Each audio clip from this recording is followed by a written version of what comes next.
დინამო არენაზე გამართულ მატჩი, რაც შეეხება გარეჯმა ფოთში ითამაშა ძალიან კარგი ეპიზოდი და პირველი მწვავე მომენტი, რომელიც ეპიზოდი განმეორებით ძალიან შორიდან აქ იყო გოგოლაშვილის წინ გარკვეული სივრცე და ამ სივრცით სარგებლობა განიზრახა მეცხრე ნომერმა და ძალიან ცოტა დააყდა გოლის გატანამდე შესანიშნავი, ძალიან საინტერესო არაორდინალური გადაწყვეტილება, რომელიც კინაღამ დასრულდა გატანილი გოლით. აქ რომ ბურთი კარში ზუსტად წასულიყო, რადარ 12 წუთით შეება ჯერ ეს ეპიზოდი ნახო, ჩაწოდება საჯარიმოში და არტყმა და ბურთი ცდება ამ ეპიზოდში გარეჯის კარს. ნებზე თორნიკე მორჩილაძის შემდეგ ყველაზე მეტი 5 გოლის ავტორი დინამოელთა რიგებში ამ სეზონში, გამოცვლილი ფორვარდი, რომლის როლიც ძალიან დიდია ამ ფორმაციის დინამო თბილისში. აქ კი მორჩილაძის ჩაწოდება და განმავლობაში და გუნდები იქნებიან, რა თქმა უნდა, ძალიან მოტივირებულნი. ახ ნახოთ ეს ეპიზოდი, ლაცაბიძის დარტყმა და გადარჩა.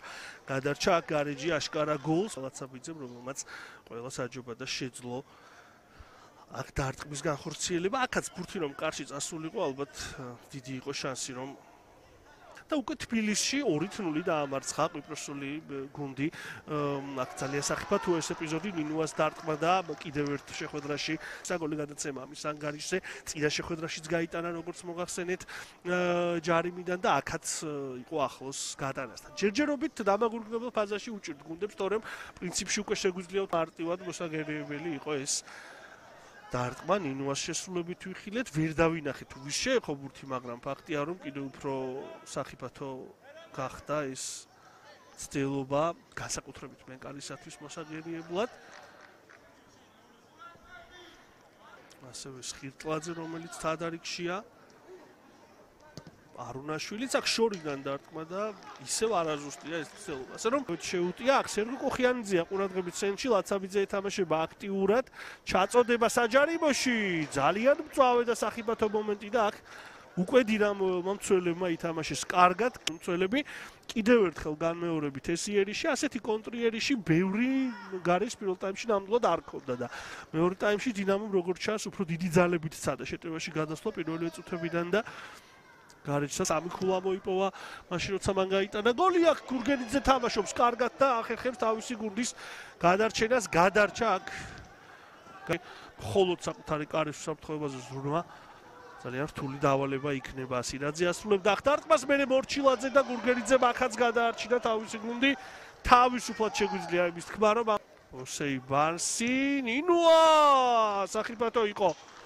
პირველ ტაიმში რა მეორე ნომერმა გატანა აქაც, მაგრამ ამ შემთხვევაში არ გამოვიდა ეს დარტყმა ზუსტი. აქ მოგერიებას ცდილობდა, ცეცხლაძე იყო თუ სწორად შევნიშნე კი.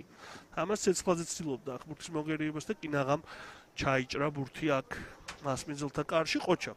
ნახოთ სტუმართა ეს კუთხური, ნინუა აწვის ბურთს საჯარიმოში, ლეონარდო ასუნსეოს დარტყმა და კარის ხაზიდან გამოიტანეს ბურთი აქ მასმ.